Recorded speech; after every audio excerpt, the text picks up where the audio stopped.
অনুরোধ করছি বিশিষ্ট সমাজসেবী শ্রী শঙ্কর সরকার মহাশয়কে মঞ্চে আসতে অনুরোধ করছি বিশিষ্ট সমাজসেবী শ্রী সুভাষিস লস্কর মহাশয়কে মঞ্চে আসতে অনুরোধ করছি মাননীয় টুম্পা সরকার মহাশয়কে মঞ্চে আসতে অনুরোধ করছি শ্রী অশোক বর্মন মহাশয়কে মঞ্চে আসতে অনুরোধ করছি বরুণ হালদার মহাশয়কে মঞ্চে আসতে অনুরোধ করছি বিশিষ্ট সমাজসেবী শ্রী অমর মন্ডল মহাশয়কে মঞ্চে আসতে অনুরোধ করছি বিশিষ্ট সমাজসেবী শ্রী নিপুণ সরকার মহাশয়কে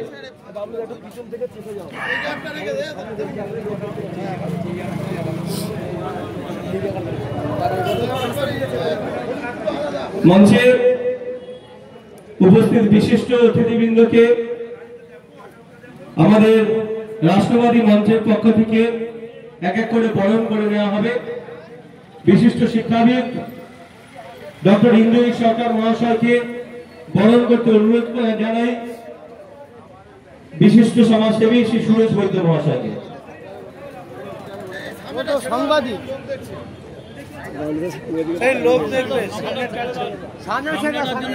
সামনটা চেপে যাও, একটু চেপে যাও রাস্তা দিকে। भारत माता की, भारत माता की, वंदे वंदे वंदे।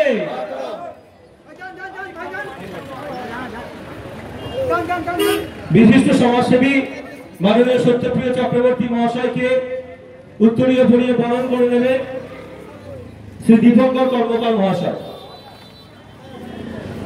माननीय सत्यप्रिय चक्रवर्ती महाशय के उत्तरीय फड़िए बरण कर नेबे श्री दीपंकर कर्मकार महाशय।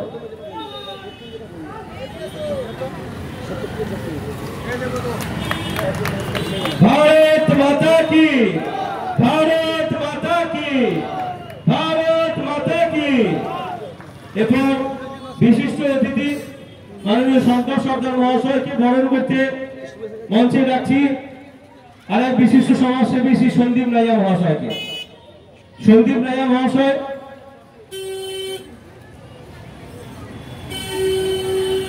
শঙ্কর সরকার মহাশয়কে বরণ করে নেবেন।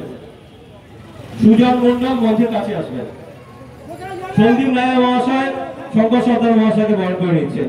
भारत माता की, भारत माता की, भारत माता की। विशिष्ट समाजसेवी श्री सुभाषिस लस्कर महाशय के बरण करे नेबेन अतनु घोष महाशय।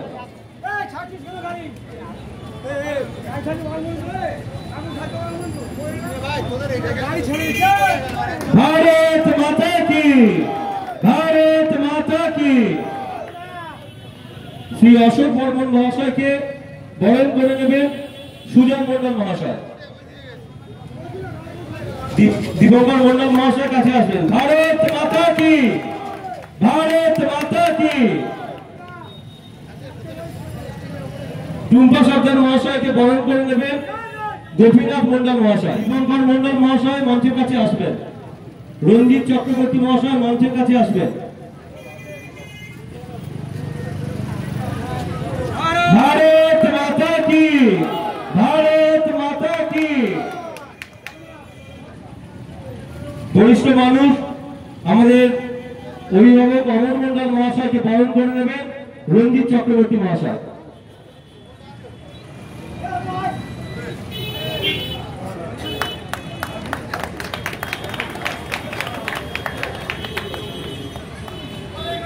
বরুণ মন্ডল মহাশয়কে বরণ করে নেবেন দীপঙ্কর মন্ডল মহাশয়। भारत माता की, भारत माता की। माननीय विशिष्ट समाजसेवी श्री विश्वजीत पाल महाशय के बरण করে নেবে संजय दास महाशय। संजय दास महाशय के কাছে আসতে অনুরোধ করছি। भारत माता की, भारत माता की।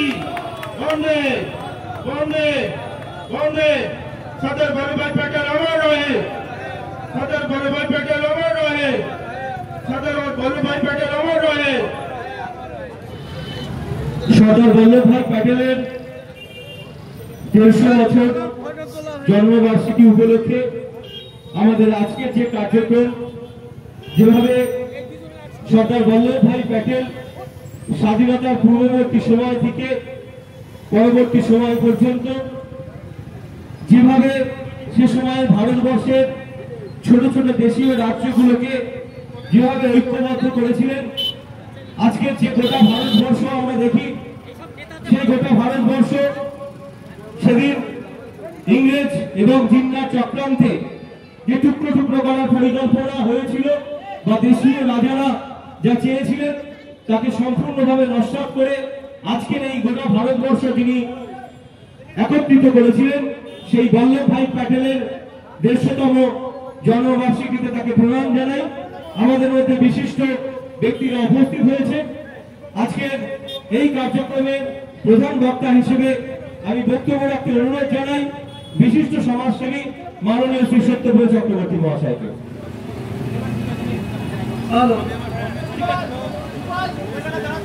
আজকে ভারত সরকারের যুব এবং ক্রীড়া যে বিভাগ, তার পক্ষ থেকে সমস্ত ভারত জুড়ে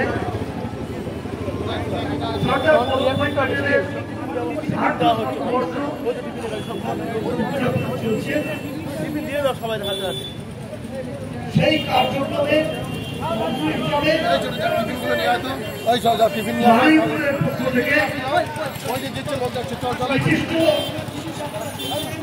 মানুষজন এই মঞ্চে উপস্থিত আছেন।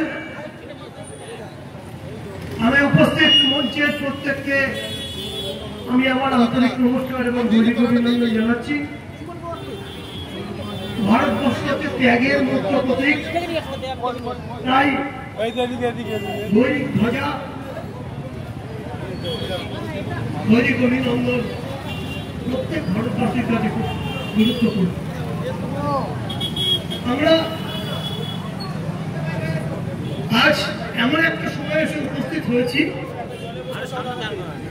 যখন সারা ভারতবর্ষ জুড়ে একসঙ্গে পরপর কয়েকটি ঘটনা ঘটছে।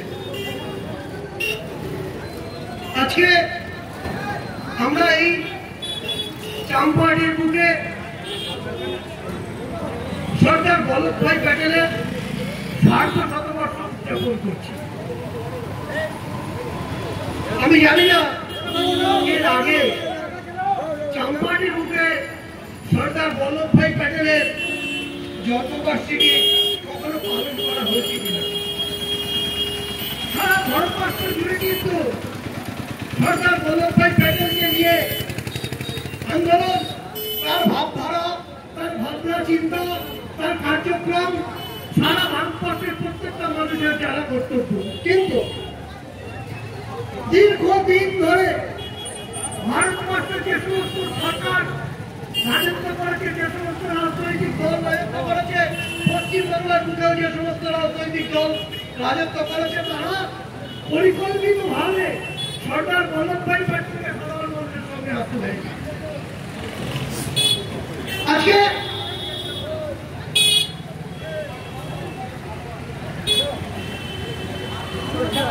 সর্দার বল্লভভাই প্যাটেলের সম্পর্কে বলতে গেলে সর্বপ্রথম বলতে হবে যে আমরা আজকে যে ভারতবর্ষে বসবাস করছি, যে ঐক্য ভারতবর্ষে বসবাস করছি, সেই ভারতবর্ষ থাকতো না যদি ডক্টর সর্দার বল্লভভাই প্যাটেল না থাকতেন। তাকে সর্দার কেন বলা হয়? তিনি সবার আগে থেকে নেতৃত্ব দেওয়ার তার যোগ্যতা ছিল। তাই স্বাধীনতার পূর্বে যখন ভারত সরকারের ইংরেজ সরকারের বিরুদ্ধে সারা ভারতবর্ষ জুড়ে আন্দোলন চলছে, তখন এই কৃষক নেতা সর্দার বল্লভভাই প্যাটেলের উপাধি দেওয়া হয় সর্দার। সর্দার মানে সবার সামনে থেকে দাঁড়িয়ে তিনি নেতৃত্ব দিয়ে লড়াই করতেন, তাই তাকে বলা হয় সর্দার। তো সেই সর্দার বল্লভভাই প্যাটেল ভারতবর্ষের 1875 সালের 31 অক্টোবর গুজরাটের নাদিয়াতে জন্মগ্রহণ করেছিলেন। গুজরাটের নাদিয়াতে জন্মগ্রহণ করেছিলেন 1875 সালের 31 অক্টোবর। আর ভারত স্বাধীন হওয়ার পর 1950 সালের 15ই ডিসেম্বর তিনি হৃদরোগে আক্রান্ত হয়ে তিনি পরপারে চলে যান। কিন্তু তার খুব লড়াই করা জীবন, কৃষক পরিবারের থেকে উঠে এসেছিলেন। 1910 সালে 1902 সালে তিনি ব্রিটেনে চলে যান। সেখানে গিয়ে তিনি ল নিয়ে পড়াশোনা করেন এবং 1910 সালে তিনি ভারতবর্ষে ল পাস করে ভারতবর্ষে ফিরে আসেন। তিনি ভারতবর্ষে আসার পরে স্বাধীনতা আন্দোলনের সঙ্গে যুক্ত হন। স্বাধীনতা আন্দোলনের সঙ্গে যুক্ত হয়ে তারপরে যখন গান্ধীজির নেতৃত্বে আসেন তখন গান্ধীজির সঙ্গে সরকারি লড়াই করেন। লবণ সত্যাগ্রহ যখন চলছে সারা ভারতবর্ষ জুড়ে তখন সরদার বল্লভভাই প্যাটেলের খুব বড় ভূমিকা ছিল। 1930 সাল সারা ভারতবর্ষ জুড়ে আন্দোলন চলছে, সেইটা কাশ্মীর অভিযান, লবণ সত্যাগ্রহের সেখানে সবথেকে বড় ভূমিকা ছিল আমাদের এই সরদার বল্লভভাই প্যাটেল।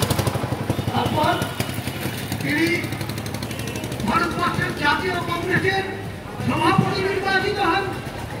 দীর্ঘদিন তিনি ভারতবর্ষের জাতীয় কংগ্রেসের সভাপতি ছিলেন। এই বর্তমান যে কংগ্রেস, সেই কংগ্রেসের কথা বলছি না, কারণ এই কংগ্রেস স্বাধীনতা হওয়ার পর টুকরো টুকরো হওয়ার পর একসময় ইন্দিরা কংগ্রেস, তারপর নেহেরু কংগ্রেস, তারপর এখন রাহুল গান্ধীর কংগ্রেস, এই কংগ্রেসের কথা বলছি না। তখন ভারতবর্ষের স্বাধীনতা আন্দোলনের জন্য একটা প্ল্যাটফর্ম তৈরি হয়েছিল। বিভিন্ন মানসিকতার মানুষ একত্রিতভাবে ব্রিটিশ বিরোধী আন্দোলনে যুক্ত হয়েছিল। সেই যে কংগ্রেস, সেই কংগ্রেসের সভাপতি হয়েছিলেন সরদার বল্লভভাই প্যাটেল।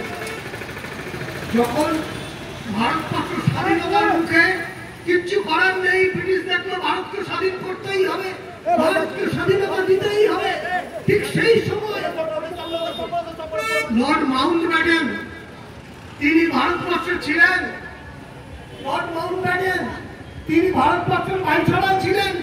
আর ব্রিটেনের প্রধানমন্ত্রী যখন ছিলেন ক্লিমেন্ট অ্যাটলি, তাই তিনি ভারত ভাগের পরিকল্পনা করেন এবং ভারত ভাগ হয়। আপনারা জানেন যে ভারত তিনটা টুকরো ভাগ হয়ে গেছিল। একটা দুটো টুকরো হয়েছিল, একটা পাকিস্তান আর একটা ভারতবর্ষ। পাকিস্তানের অবশ্য দুটো অংশ, ভারতবর্ষের একবারে পাকিস্তান আর একবারে পশ্চিম পাকিস্তান আর একবারে পূর্ব পাকিস্তান, যা পূর্ব পাকিস্তান বর্তমানে বাংলাদেশ।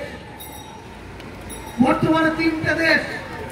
পাকিস্তানকে টুকরো করে বাংলাদেশ করে দেওয়া হয়েছিল, বাংলাদেশকে স্বাধীন করা হয়েছিল। কিন্তু আজকে সেই পাকিস্তানের সেই চরমের মাধ্যমে পুনরায় বাংলাদেশ আজকে পাকিস্তানের অন্তর্ভুক্তি হতে চলেছে। চরম সত্যিকারের মুখে আমরা দাঁড়িয়ে আছি। ঠিক সেই সময় ব্রিটিশরা পরিকল্পনা করেছিল যে ভারতবর্ষে এমন একটা অবস্থা তৈরি করে দাও যাতে 50 বছরের মধ্যে ভারতবর্ষ টুকরো টুকরো হয়ে যায়। আমরা পুনরায় ভারতবর্ষকে যাতে শাসন করার জন্য করতে পারি, তার পরিকল্পনা করেছিল এই ব্রিটিশরা। আর তাদের সঙ্গে সহযোগিতা করেছিল কে? তাদের সঙ্গে প্রধান সহযোগিতা করেছিল মুসলিম লীগ। ব্রিটিশরা প্রস্তাব দিয়েছিল, আপনাদের হয়তো অনেকের জানা আছে, কিন্তু বেশিরভাগ মানুষই জানেন না যে ভারতবর্ষ যখন স্বাধীন হচ্ছে তখন ভারতবর্ষের মধ্যে 565টা বড় রাজ্য ছিল, যারা ব্রিটিশের অধীনে ছিল কিন্তু স্বাধীন রাজা ছিল তারা। এইরকম 565টা যখন ভারত আর পাকিস্তান ভাগ হলো তখন 13টা রাজ্য পাকিস্তানের মধ্যে চলে গেল, কিন্তু 552টা রাজ্য ভারতবর্ষের মধ্যে ছিল। প্রস্তাব দেওয়া হলো যে এই 552টা রাজ্যকে প্রস্তাব দেওয়া হলো যে আপনারা হয় পাকিস্তানের সঙ্গে যুক্ত হতে পারেন, অথবা আপনারা ভারতের সঙ্গে যুক্ত হতে পারেন, অথবা আপনারা স্বাধীনভাবে থাকতে পারেন। প্রস্তাব তিনটে ভালো করে লক্ষ্য করুন।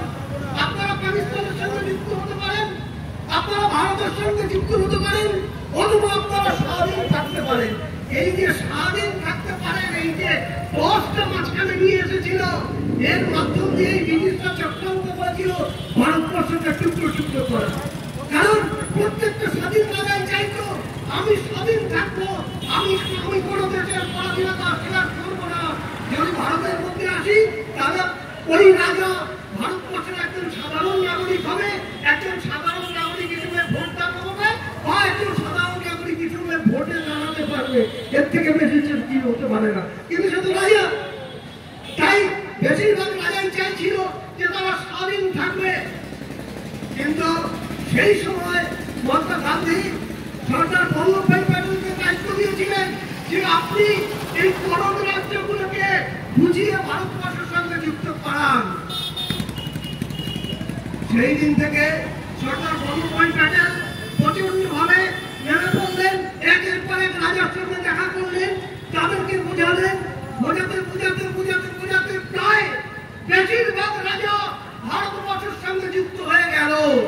কিন্তু কয়েকটি রাজা, যেমন গুজরাটের জুনাগড়ের রাজা পাকিস্তানের সঙ্গে যুক্ত হতে চাইল, হায়দ্রাবাদের নিজাম পাকিস্তানের সঙ্গে যুক্ত হতে চাইল, রাজস্থানের কয়েকটা রাজপুতানা এরকম দুদিনকে তারাও স্বাধীন থাকতে চাইল।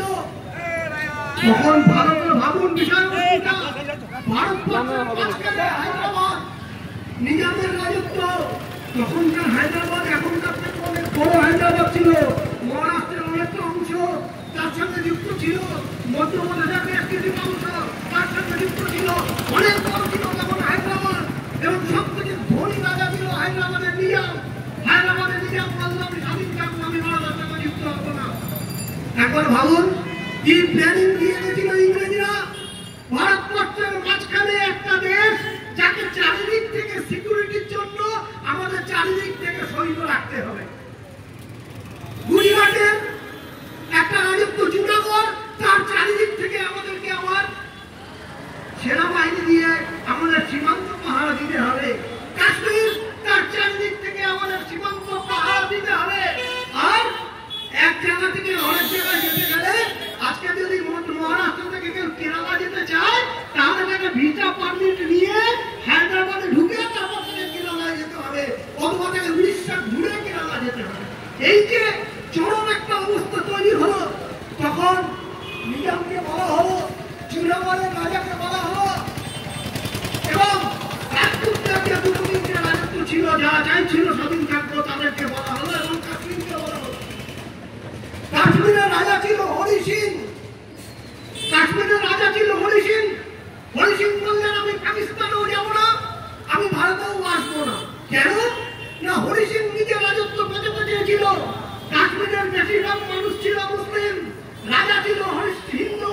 হিন্দু রাজা জানে যদি আমি পাকিস্তানের সঙ্গে ভারতের সঙ্গে যেতে চাই তাহলে মুসলিম আমার যে প্রজারা বিদ্রোহ করতে পারে, আর যদি পাকিস্তানে যাই তাহলে আমার রাজত্বটাই থাকবে না। তাই আমি স্বাধীন থাকবো বলে পরিকল্পনা করবো। চিঠি পাঠালো ভারত সরকারের কাছে এবং পাকিস্তান সরকারের কাছে। পাকিস্তান সরকার, ভারত সরকার দুজনেই সেই চিঠি রিসিভ করলো। কিন্তু অদ্ভুত ব্যাপার, পাকিস্তান সরকার জানিয়ে দিল হ্যাঁ আপনি স্বাধীন থাকুন।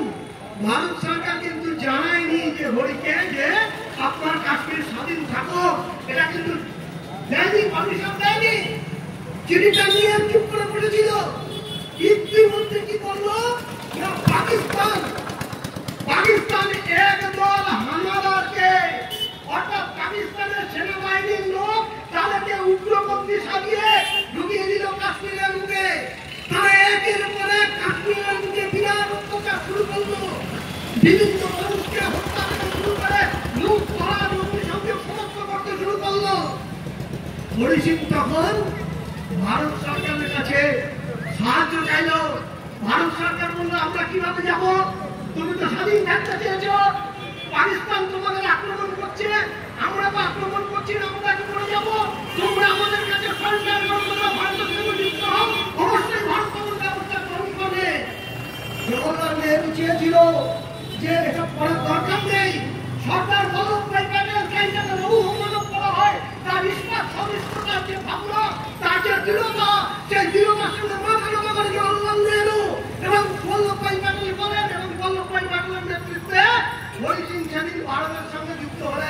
তিনি চিঠি লিখে দিলেন যে হ্যাঁ আমি ভারতবর্ষের সঙ্গে যুক্ত হতে চাই। তারপর ভারতীয় সেনাবাহিনী সেখানে পৌঁছায়। যখন ভারতীয় সেনাবাহিনী সেখানে পৌঁছায় তখন জিতনার নেতৃত্বে পাকিস্তান সমস্ত সেনাবাহিনী কাশ্মীরে ঢুকে যায়। বিরাট লড়াই শুরু হয় ভারতের সঙ্গে পাকিস্তানের কাশ্মীরের বুকে। লড়াই করতে করতে যখন ভারত একের পর এক জয় করে এগিয়ে চলেছে তখন লর্ড মাউন্টব্যাটেন আবার বুদ্ধি দেয় জওহরলাল নেহরুকে যে আপনি এখনই ইউএন সিকিউরিটিতে কমপ্লেন করুন যে ঘটনা বন্ধ করার জন্য।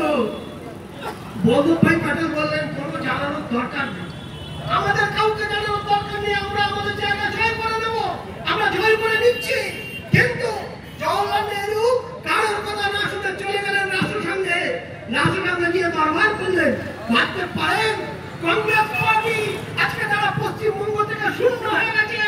সেই কংগ্রেস পার্টি তারা তৎকালীন তার নেতা মহান নেতা নেহরু তিনি চলে গেলেন রাষ্ট্রসংঘে। শুনেছেন কোনদিন যারা যেতে তারা দরবার করতে যায়? কোনদিন শুনেছেন? অথচ নেহরুর এত বুদ্ধি, ভারত যখন জিতছে তখন উনি রাষ্ট্রসংঘে দরবার করতে গেলেন। ফল কি হলো? রাষ্ট্রসংঘ বলল যুদ্ধ বিরতি, যে যেখানে আছো সে সেখানে অবস্থান করো। অর্থাৎ পাকিস্তান যে অংশটুকুনি তখন অব্দি কবজায় রাখতে পেরেছিল সেই অংশটাতে পাকিস্তান বসে গেল। এবং যা আজ পর্যন্ত ভারতের ক্যান্সার রূপে আছে আজাদ কাশ্মীর, পাক অকুপাইড কাশ্মীর, পাক অধিকৃত কাশ্মীর, যেখান থেকে সমস্ত উগ্রপন্থীরা ভারতবর্ষে ঢোকে, আজও হয়ে গেছে একমাত্র এই কংগ্রেসের জন্য, একমাত্র এই জওহরলাল নেহরুর জন্য। ও সে একমাত্র জওহরলাল নেহরুকে বললে ভুল হয়। পশ্চিমবাংলায় যারা 35 বছর ধরে রাজত্ব করেছিল সেই বামপন্থীরাও বলেছিল, যেভাবে বলেছিল আগে পাকিস্তান নিতে হবে তবে ভারত স্বাধীন হবে, সেইভাবে এই বামপন্থীরাও তৎকালীন সময় বলেছিল যে না ঠিক আছে সীতামাত্র হয়ে যাক, আজাদ কাশ্মীর থাক। আর তারপরে নিজাম হায়দ্রাবাদ বলছে আমি স্বাধীন থাকবো। এটা কোনদিন সম্ভব? একটা দেশের মাঝখানে একটা দেশ, এটা কোনো সম্ভব? বারবার বল্লভভাই প্যাটেল বোঝালেন, উনি কিছুতেই বুঝবেন না। উনি বুঝবেন কেন? কারণ ওরা কিন্তু পাকিস্তান বলছি আমি সব সহযোগিতা দেবো, ব্রিটিশ গভর্নমেন্ট বলছি আমি সহযোগিতা করবো, ভারতের মধ্যে ক্যান্সার তৈরি করো। কিন্তু সরদার বল্লভভাই প্যাটেল বললেন এবার আমি সেনা নামাবো, এবার আমি সেনা নামাবো। জওহরলাল নেহরু কথা দিলেন, প্রচন্ড পরিমাণে কথা দিলেন। কেন কথা দিলেন জানেন? একটু অতীত ইতিহাস যেতে হবে। যখন ভারত স্বাধীন হচ্ছে তখন ভারতবর্ষের প্রধানমন্ত্রী কে হবে? তখন ভারতবর্ষের জাতীয় কংগ্রেসের 15 জন নেতাকে ঠিক করা হলো যে এই 15 জন নেতা ভোট দিয়ে ঠিক করবে কে ভারতের প্রধানমন্ত্রী হবে। সেই 15 জন নেতার মধ্যে 3 জন নেতা ভোট থেকে বিরত থাকলেন, আর 12 জন নেতা সরদার বল্লভভাই প্যাটেলকে প্রধানমন্ত্রী করার জন্য প্রস্তাব রাখলেন। একজন জওহরলাল নেহরুকে প্রস্তাব করেননি। অথচ জওহরলাল নেহরুকে প্রধানমন্ত্রী করার জন্য মহাত্মা গান্ধী চিঠি লিখলেন সরদার বল্লভভাই প্যাটেলকে যে তুমি দয়া করে উইথড্র করো যে আমি এইখানে থাকবো না। সরদার বল্লভভাই প্যাটেল অসংখ্য সম্মান করতেন গান্ধীজিকে, যেহেতু গান্ধীজি বলেছেন সরদার প্যাটেল সরে গেলেন। বিনা ভোটে একটাও ভোট না পাওয়া প্রধানমন্ত্রী হয়েছিলেন পণ্ডিত জওহরলাল নেহরু, আর উপপ্রধানমন্ত্রী এবং রাষ্ট্র স্বরাষ্ট্রমন্ত্রী হয়েছিলেন সরদার বল্লভভাই প্যাটেল। এহেন ঘটনা ভারতবর্ষে রন্ধ্রে রন্ধ্রে এই কংগ্রেসের মাধ্যমে ঘটেছে। তারপর সেনাবাহিনী পাঠালো, 5 দিনের মধ্যে সমস্ত হায়দ্রাবাদ জয় করে নিল। নিজাম সারেন্ডার করলো, নিজাম বললো আমি ভারতের সঙ্গে যুক্ত হচ্ছি, ভারত এসে গেল। জুনাগড়, গুজরাটের গুজরাটের রাজা বলছে, জুনাগড়ের রাজা বলছে আমি স্বাধীন থাকবো। জুনাগড়ের রাজা ছিল মুসলিম আর জুনাগড়ের প্রজা ছিল হিন্দু। সরদার বল্লভভাই প্যাটেল বললেন এক কাজ করো, জুনাগড়ে ভোট করো। জুনাগড়ে সাধারণ ভোট করালেন, সাধারণ ভোটে 99.9% ভোট পেল ভারতের পক্ষে, আর 0.1 পরে জুনাগড় ভারতের সঙ্গে যুক্ত হলো। এই সরকার বল্লভভাই প্যাটেল, আপনি কল্পনা করুন তো, 552টা স্বাধীন রাজাকে একটা দেশের অধীনস্থ করার যোগ্যতা যার আছে, সেই লোকটিকে আজকে 50 বছর 100 বছর ধরে আজকে তার নাম ভারতবর্ষে উচ্চারণ হতো না, তার নাম ভারতবর্ষে কেউ চিন্তা করতো না। আজকে ভারতের অখণ্ডতা, ভারতের একাত্মতা, ভারতের সন্ত্রাসবাদের বিরোধী লড়াই যিনি শুরু করেছিলেন সর্দার বল্লভভাই প্যাটেল, সর্দার সামনে থেকে সর্দার থেকে কাজ করেছিলেন, সেই লোকটিকে ভুলিয়ে দেওয়ার চেষ্টা করেছিল এই সিপিএম, কংগ্রেস এবং কংগ্রেসের চেহারা দলেরা। আজকে তার বিরুদ্ধে ভারতবর্ষের বর্তমান সরকার, কেন্দ্রীয় সরকার এবং তার নেতা মাননীয় প্রধানমন্ত্রী, আমাদের প্রধানমন্ত্রী মাননীয় নরেন্দ্র মোদী কি বলছেন? না, ভারতবর্ষের অখণ্ডতা, ভারতবর্ষের একাত্মের জন্য তিনি জীবন দিয়েছেন, যার জন্য আজকে একাত্ম ভারত, এত বড় ভারতবর্ষ তৈরি হয়েছে, তার কথা আমাদেরকে সমস্ত ভারতবাসীকে জানাতে হবে। তাই সারা ভারতবর্ষ জুড়ে একাত্ম যাত্রা চলছে। আরো একটা কারণ আছে, বাংলাদেশ হুমকি দিচ্ছে, পাকিস্তান হুমকি দিচ্ছে যে চিকেন নেট কেটে আমার উত্তর পূর্ব ভারতকে পাকিস্তান নিয়ে নেবে। আর সেই চক্রান্তে মদত দিচ্ছে কে? সেই চক্রান্তে মদত দিচ্ছে চীন, সেই চক্রান্তে মদত দিচ্ছে আমেরিকা। আজকে চীনের বিরুদ্ধে, আমেরিকার বিরুদ্ধে এবং পাকিস্তান, বাংলাদেশের বিরুদ্ধে একত্রিত ভাবে আমাদের লড়াই করতে হচ্ছে। এই পশ্চিম বাংলার বুকে ঘাবড়াঘর হয়েছে, আপনারা জানেন। এই পশ্চিম বাংলার বুকে গতকাল বহরমপুর থেকে উগ্রপন্থী ধরা পড়েছে। সারা পশ্চিম বাংলা দিয়ে সমস্ত উগ্রপন্থীরা বাংলাদেশ হয়ে, নেপাল হয়ে পশ্চিম বাংলা দিয়ে ভারতবর্ষে ঢুকছে এবং ভারতবর্ষে বিস্ফোরণ ঘটাচ্ছে। সারা ভারতবর্ষে অস্থির অবস্থা তৈরি করছে, ভারতবর্ষকে টুকরো করার চেষ্টা করছে। তাই ভারতবর্ষের একাত্মতা রক্ষার জন্য সর্দার বল্লভভাই প্যাটেলের স্মৃতি কল্পনা করে করতে হবে, তার ভাবনা চিন্তাকে আমাদের বাস্তবায়ন উন্নীত হবে, তাকে সামনে রেখে আমাদের একাত্ম যাত্রার মাধ্যমে একাত্মতার লড়াই করতে হবে, লড়াই করে ভারতের অখণ্ডতা বজায় রাখতে হবে, বিচ্ছিন্নবাদকে ধ্বংস করতে হবে, বিচ্ছিন্নতাবাদী শক্তিকে ধ্বংস করতে হবে। আজকে সেই আন্দোলনের জন্য আমরা আপনাদের সঙ্গে উপস্থিত হয়েছি। বিশিষ্ট বক্তারা আছেন, তারা বক্তব্য রাখবেন। আমি আমার বক্তব্য নির্ধারিত করবো না। বন্দে মাতরম।